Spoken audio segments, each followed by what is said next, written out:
Let's do some Q&A. We still have about half an hour for a Q&A session. You can ask me to clarify something if it didn't make sense to you.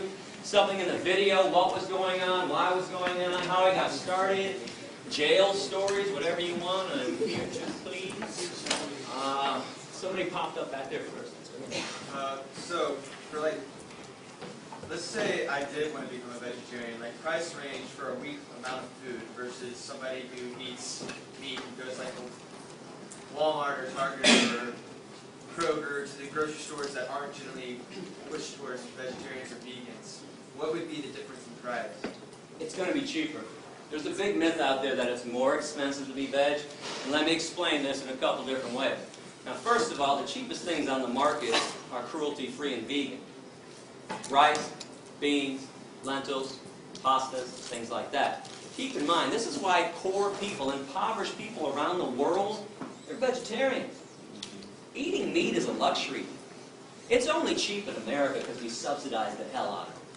And I want you to put one thing into the equation that nobody ever wants to put into the equation. Health. Pharmaceuticals, hospital visits, doctor visits, all these pills, all the vitamins, healthcare. That stuff was not created for vegans. Those are meat-eating creations. I'm about to turn 40 in August. I have no healthcare. I take no vitamins. I see no doctor. I don't need to. I eat properly and I exercise. So if you put health into the equation, meat eating is the most expensive diet out there for sure.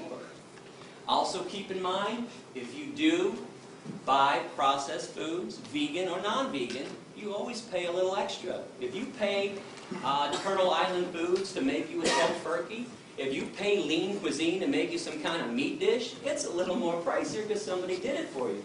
So you can also, if you're really good in the kitchen, make this stuff on your own.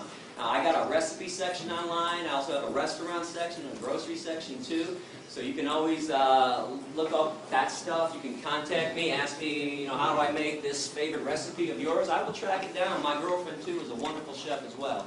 So keep all those things into the equation. Let me say one more too. If you eat out, whether you eat meat or you're vegan, it's always a little more pricier too. So don't blame it on, I went to this vegan restaurant and it was pricey. Outback Steakhouse isn't so cheap either. And Longhorn Steakhouse and all these other places too. And if you eat out at restaurants, places like Subway, their veggie sub, when they're not doing their $5 special, the veggie sub is always the cheapest thing on their menu on Italian bread and it's vegan.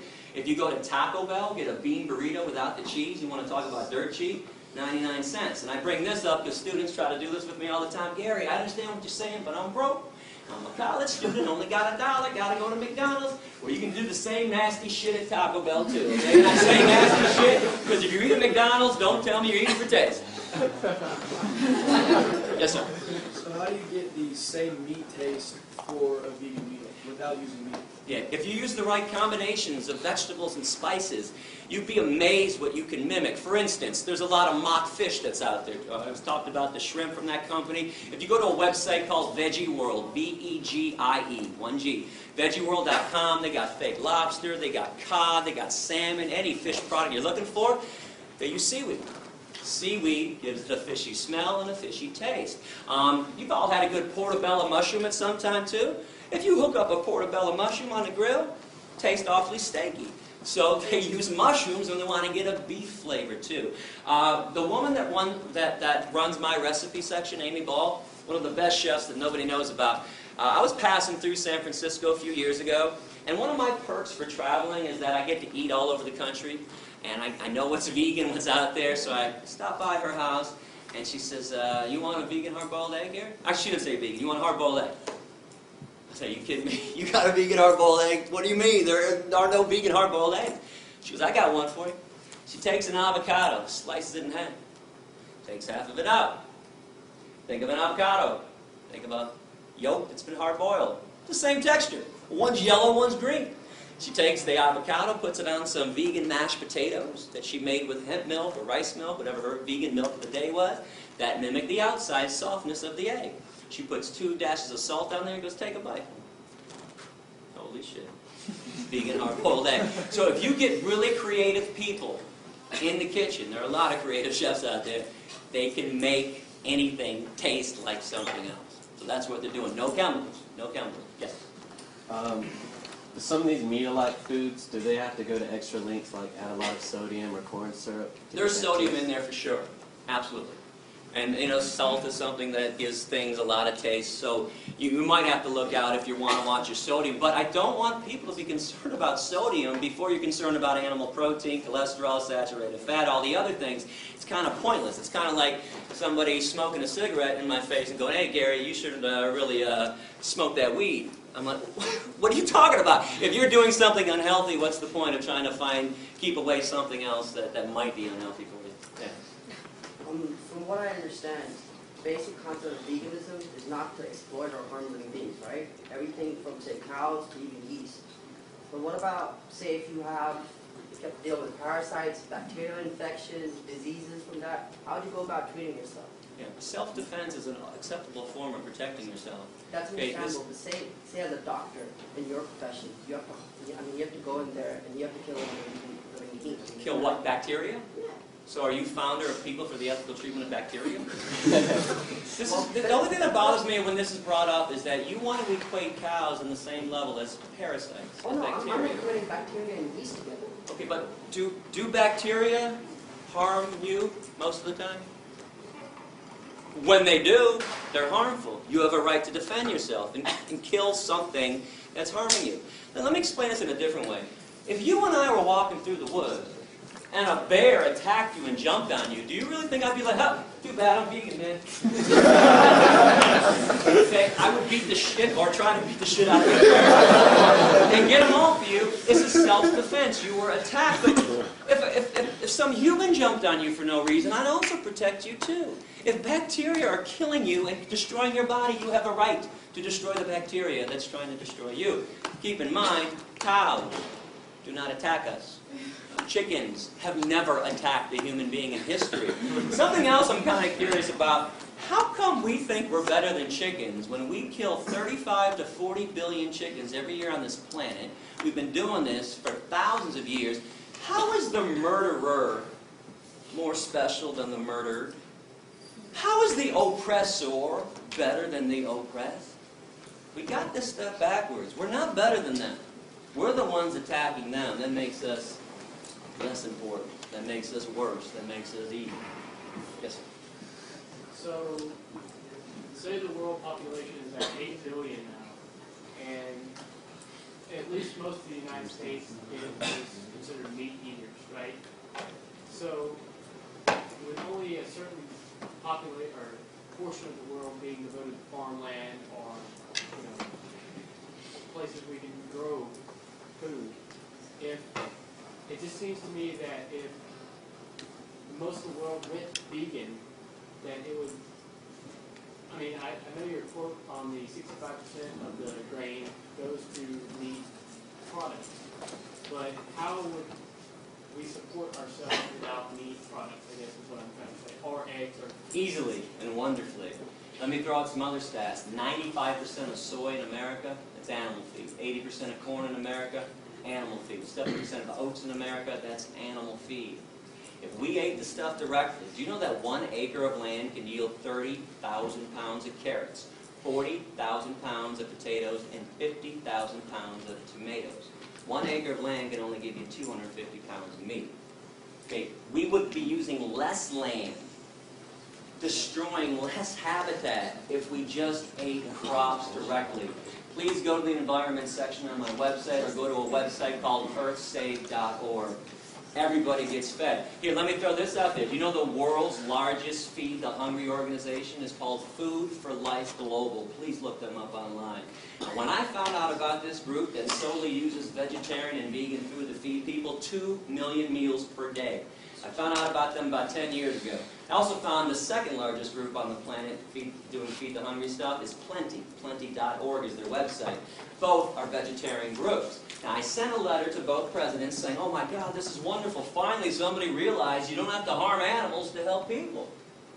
I got letters back that were almost identical. They said something like this: it's not that we do this for ethical reasons. We don't want to argue with you. We don't want to debate you on that. We do this because it's cheaper, And we feed 20 to 30 times the amount of people when we use vegetarian food than when groups use meat. Another question, somebody up here, right there. I agree with you in the vegetables and fruit and all that stuff is really good for you, but I guess would say processed soy is bad for you because it causes the body to generate extra estrogen. Well, here's something interesting on that. If estrogen is people's concern about soy, meat and cow's milk have twice the amount of estrogen that's found in soy. But let me break this down for you. So the estrogen that's found in soy is a phytoestrogen, P-H-Y-T-O, plant-based. Phytoestrogens cause no harm to the human body whatsoever. It's animal estrogens that drive the body crazy. But I got some good news for you. If you're really concerned about eating soy, you don't want to do it, don't do it. Eating soy does not mean that you can't be vegan or not eating it. There's wheat meat, or just get down to the nuts and bolts of veganism. Go fruits and vegetables, lentils and beans, and things like that. So you don't have to make soy part of your diet. And if you want to go to my website, I hope you do. I got a brand new section about all the myths out there about soy. A lot of them are being spread by Mr. Michael Pollan, The Omnivore's Dilemma. And by the way, what the hell is the dilemma? Is being kind instead of cruel really problematic to people? Michael Pollan, by the way, is a hunter, is an unpaid spokesman for the meat and dairy industries. Please do not go listening to the Food Incorporated movie or to his Omnivore's Dilemma book. He's nothing but Ted Nugent light. I was just wondering if you only bought products made in the U.S. because you're advocating like cruelty-free, but then what about like cruelty to other people in sweatshops? Do you only buy American? Oh yeah, nowadays you can look at the tag, and it's from Hemptown. I buy my stuff from vegan companies that pay a fair wage, and yeah, I don't do the Target stuff anymore, the Kohl's or anything like that. There are a lot of other issues to be concerned about, and I'm glad that this is brought up. But let's keep in mind the main form of cruelty on the planet is what we do to the animals. But please get involved in other issues like avoiding sweatshops, trying to buy locally and all Do you this stuff. find that it's affordable to buy? You know, I got 3 of these shirts. I just ordered them. They were $9 each, and they were dirt cheap too. It's not as difficult as people think to live ethically. It only seems that way because we're used to the other way, not caring about where products come from, not caring about what happens to other animals and to other human beings. What country were you kicked out of? Canada kicked me out first in 1999. This happened because in 1997 I decided I wanted to do more than just be vegan. I wanted to actually free animals who were being held captive. So I went to a mink concentration camp, a fur farm for animals, the Ebert's Fur Farm in Blenheim, Ontario. Now I'm from Michigan, so Canada's right across, half an hour, 45 minutes away. So I went to this farm and I opened up the cages for 1,542 mink. Now, mink in the fur industry are killed 2 ways. One, they have their necks manually broken. They take them out of a cage and snap their neck against somebody's knee, or they gas them back to the concentration camp stuff. Now, things went badly that evening. I was arrested, and quickly 540 mink actually escaped that night. Holes were cut in the perimeter fence. There was a little dirt road. And then there were 600 acres of forest. That's all they had to do was get across the street, find a way out. Unfortunately, 1,000 mink never made it off the grounds. For that, they were doomed. All I can give them or anyone else would be a chance to be free. I mean, let's face it, if you were all being held in captivity, you were going to have your neck snapped, your skin ripped off your body so somebody else could make a pair of slippers. You'd all be going, man, I hope Gary's coming by tonight. Open up this damn cage, give me a chance. So I got arrested that night. I was put in maximum security, by the way. I was given a 6-month sentence. I did 77 days before they deported me and threw me out, made me persona non grata. And let me just tell you a quick little story, too. While I was in jail, I was with some pretty bad people, child molesters, rapists, murderers, people who tried to stab people. They were trying to teach me a lesson. They put me in one of the worst places around. So they put me in the unit on day 1, kind of a holding unit before they moved me to my unit. And there's a TV set on in the corner. And the alpha male's got the clicker, and he's 5, 5:30, 6, 6:30 noon. Lead story in Canada that night. International terrorist Gary Yourofsky sent to jail tonight. Gary Yourofsky, international terrorist, sent to jail. I got international terrorist with every mention of my name. I'm from Michigan, that's Canada. I am now below. So, I don't know anybody on day 1. I'm standing in the back of the cell, and they're all huddled around the TV. And they finally realize I'm in there with them. One guy's kind of standing like this, and he's looking around. Hey, that's the guy back there. It goes around, that's the guy back there. Now the alpha male gets in and walks up to me, pretty big guy, he's like, you an international terrorist? I said, yeah. So that's funny, man, you don't look like an international terrorist. I said, maybe it's because I'm the exact opposite of one. Here's what I did. I freed some mink. They're going to have their necks broken. Now, the first thing he said to me, I preached a lot in jail. First thing everybody said to me was, what the hell's a mink? It's like a big ferret. Isn't a rodent. And the next thing that was always said to me, this is not verbatim, but the intonation is verbatim. It went something like this. Wait a second. They put you in here with us? Because you freed some rats? And the emphasis was always on us. They knew they were back with us? I said, no, they put me in here with you because I also caused $2.1 million in damage to the mink farm and put the guy out of business permanently to this day, and we don't tolerate economic sabotage in our society. One more thing I want you to think about. When they first arrested me, they refused to give me bail. They thought I was going to bail out, go back to Michigan, and there's no extradition for mink liberation. So I had a 10-day bail hearing. I bring this up because I challenge anyone in this room. Find me a 10-day bail hearing for a rapist, a murderer, or a child molester. Won't do it, but the mink liberator gets 10 days. Now, on day 10, my attorney, Steve Rogan, found out that the same exact judge, Elaine Babcock, that had been denying me bail for 10 days, had just given a man from Michigan, 3 weeks earlier, $1,000 bail, second-degree criminal sexual conduct. Now, you know how judges can give when they don't want to hear something in their courtroom. Boy, she goes flush red, top of her voice. She goes, Steve, don't you dare bring that up in my courtroom. That's got nothing to do with this case, and you damn well know it.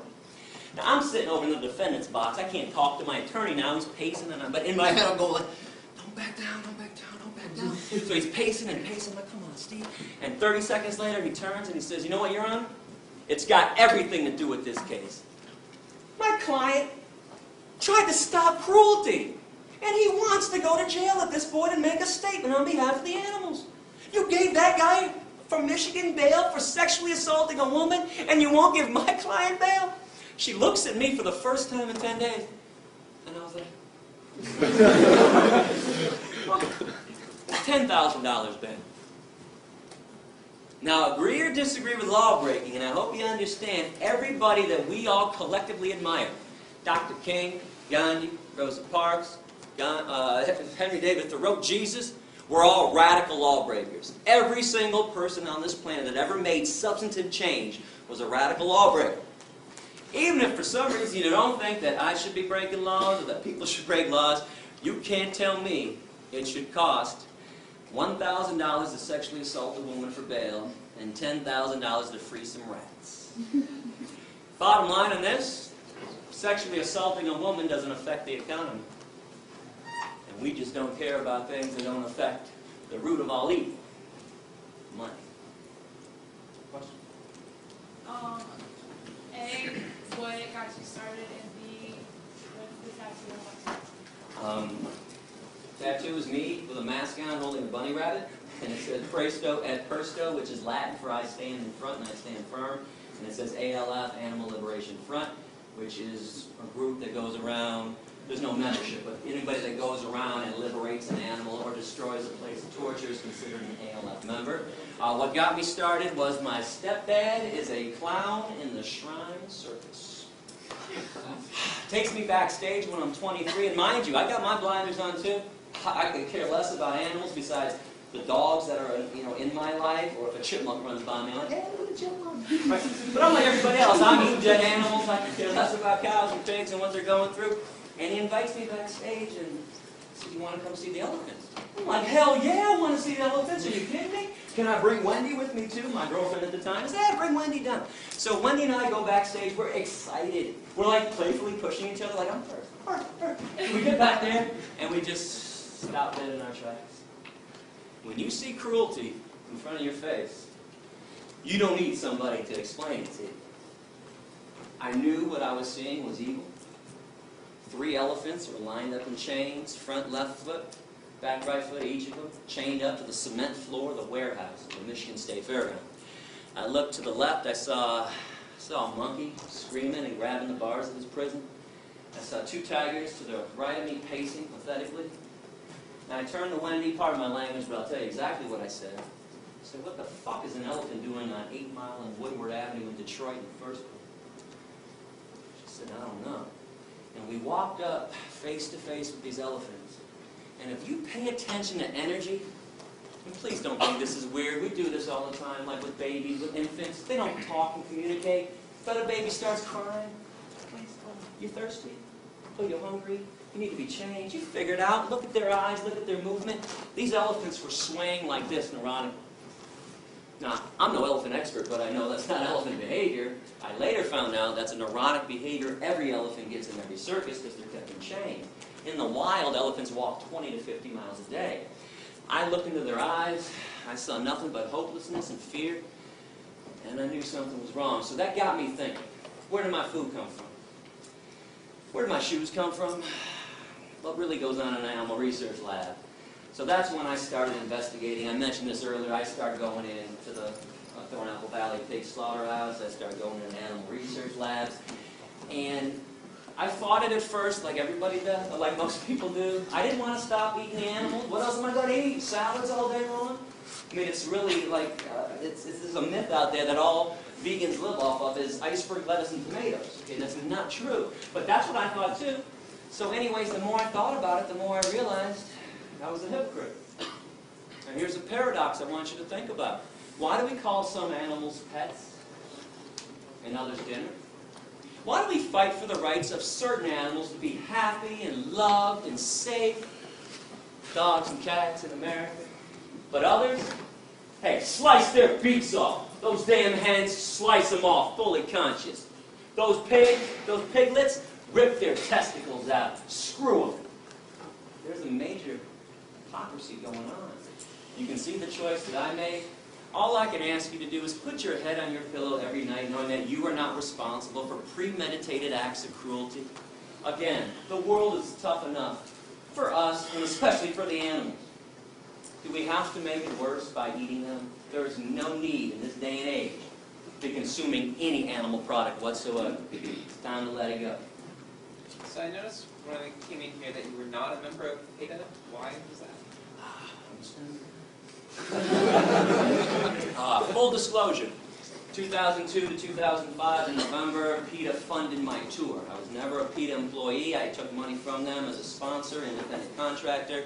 I take money from anybody to do good things with it. I don't think it's wrong to take evil money and do good things with it. Now, PETA pulled their funding from me in November of '05 because they told me that education isn't important.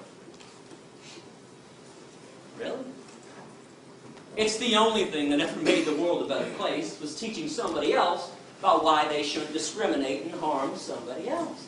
But bottom line with PETA, the corporation that is PETA, with their corporate headquarters in Norfolk, Virginia, I'm a money taker and not a money maker. I told you during the speech, and I meant it, I have never once charged a school for a lecture.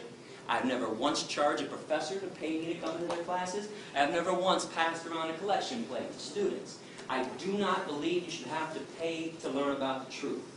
Now, PETA, it cost me about $64 grand a year to do this tour. 35 to 40 is to travel, hotels, rental cars, food, gas. It's not cheap to live on the road 7.5 months a year. I take the rest so I can just live and pay my own bills, which is meager. It's a meager salary that I get for doing this. But in the end, the accountants came into PETA's headquarters, Ingrid Newkirk's offices. She's the founder and president of PETA, and said, you know, we've given Gary 64 grand for 3 years. That's $192,000. We also gave him $20,000 to put his speeches on DVD that he gave out for free to the students when he was supposed to charge them $10. When I first got these DVDs, people would always come up and say, hey, Gary, I want to share this with my boyfriend, my girlfriend, my dad, my sister, whatever. And I'd be like, oh, great, I got some DVDs at $10. And nearly every student would say, I'm broke, I'm a student, what do you mean $10? I'm like, oh, okay, here you go. So I gave out at least 95%, if not more, of my DVDs. Well, PETA found out about that. They were pissed off, and I used to say, you guys make $25 million a year. You can't give out a couple thousand DVDs to people that are actually now begging to learn more about animal rights and veganism. So that, obviously ended our relationship when they pulled their funding from me. But something else, I always condemned PETA when I first started, while I took their money, and now that I don't take their money, I still condemn them. They exploit women. Their tactics are so ridiculous. They're always looking for a naked woman. Like Pam Anderson. They want to put Pam Anderson's boobs on billboards all the time. Now listen, I dig that Pam Anderson cares about animals, honestly. But her boobs don't make anybody go vegan. Now when I used to bring this up with Ingrid, she used to say, do you know how many people see those billboards than see your speech? I'm like, oh, it's not even close. Millions more.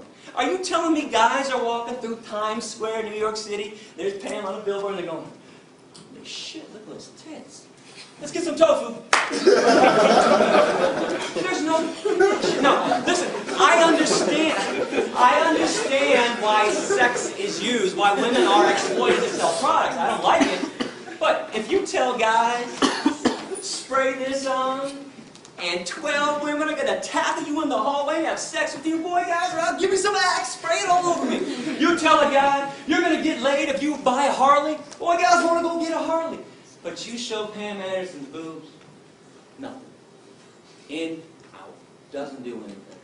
And there's a lot more horrible things going on in PETA. I actually have an essay on my website. If you click on other animal rights issues, I have an essay entitled What's Wrong with PETA and What's Wrong with the Humane Society of the U.S., which is nothing but an animal welfare group that doesn't want to see the free animals at all. That's first thing. Here, I'll go back there. You mentioned the pet thing earlier. How do you feel about if you have pets that are carnivores and feeding them meat? Bad idea. Now, let me preface this. I do not challenge anybody's love for their dog or cat. If you're a sane person, sane people who have dogs and cats treat them like family members, unlike Michael Vick. But you brought up a major problem with them. Now, number one is they're carnivores. Now, this means we have to enslave and kill more cows, pigs, chickens, turkeys, and fish to feed the dogs and cats that we like more than the cows and the pigs. Now, hear me on this. I don't care what carnivores do on their own in the wild. Couldn't care. I got the Planet Life series, Planet Earth series. I watched the National Geographic. I can watch a lion tear a zebra to pieces. Doesn't bother me. But we have no business killing on their behalf. And I'll explain this in a simple way. Who's got a cat? Somebody's got to have a cat in front of somebody? Did you ever go outside and kill birds for your cat? No, it brings them back. Thank you. Cat does it on his own. Nobody kills a bird for their cat, but you pay people at the slaughterhouse to kill birds for science diet, ANYOS, and all the other pet food. Just like we pay people to kill chickens and pigs for us, because most people can't shove a knife into somebody else's throat. So, bad idea to have carnivorous pets. Now, good news, in this day and age, there's vegan dog food and cat food. Now, this being said, I am not here to turn your dogs and cats into vegan. I did not get kicked out of 5 countries. By the way, the other 4 countries somebody had were England, Northern Ireland, Wales, and Scotland. Even though I never set foot on their land ever, they preemptively threw me out because they didn't like my essays. But I did not get arrested 13 times to turn your dogs and cats into vegans. But if you knew what was in dog food and cat food, let me mention the other problem with having dogs and cats: we overbreed them. Every year we murder 5 to 10 million dogs and cats in our shelters every year. These are now slaughterhouses. So there needs to be a moratorium too until every cage is empty. But those 5 to 10 million dogs and cats in shelters that we kill every year, raise your hand if you think they end up in a landfill. Wrong. Once a week, the rendering truck comes around, picks them all up and grinds them up and sells them to Science Diet, Alpo, and ANYOS, and all the pet food companies. So we're making our dogs and cats cannibals, and they don't even eat real meat that they would normally eat. I never talked about chemicals in all the animals that people eat. This is for you too. This is a whole nother issue on the side that I'm more focused about ethics and stuff. Okay, but the chemically laced meat, they eat what's left on the slaughterhouse floor, things that we don't eat. Every time there's a meat recall or a spinach recall for E. coli, you don't think that stuff ends up in landfills, do you? Science Diet, Alpo, and ANYOS. So this is why the vegan food is better for them. Now I want to show you something real quick. Actually, I knew this was going to happen this summer. I have never shown this before, but My dog Rex passed away in 2004. He was 15 years old. And Rex was a vegan for the last 9 years of his life. Nature's Recipe vegan dog food formula. Don't tell me Rex doesn't look wonderful, because he does. Because when I traveled with him, and he came with me a lot on the road, I took him to vets when I had to. Every vet freaked out and said, "Oh my God, you can't make your dog a vegan, Gary, because you're vegan, he's a carnivore." I'm like, "Go ahead, do some blood work on him." They'd all do blood work, call me 3 or 4 days later, say, "Mr. Urofsky, all the vets from the back room right now, we are astonished. Your dog is in the most amazing health we've ever seen." I said, "Yeah, that's because my dog doesn't eat garbage." And when I say the garbage too, when I was at Thornapple Valley for 6 weeks, every day I saw a truck pull into the lot. The side of the truck said, "Meat not fit for human consumption." I watched the truck go into the alleyway every day, took 3 garbage bins and dumped them out. The garbage bins. Right off to the pet food companies. Wasn't hard to track that down. So this is why that vegan stuff is better. Now the vegan cat food, by the way, is not on the market. You've got to go online. I think vegancats.com or evolution.com. But vegan dog food is at every pet food store that I've seen. It's called Nature's Recipe. Question? Oh, I'm sorry. I think we're out of time. You know what? Thank you very much for listening. I appreciate it.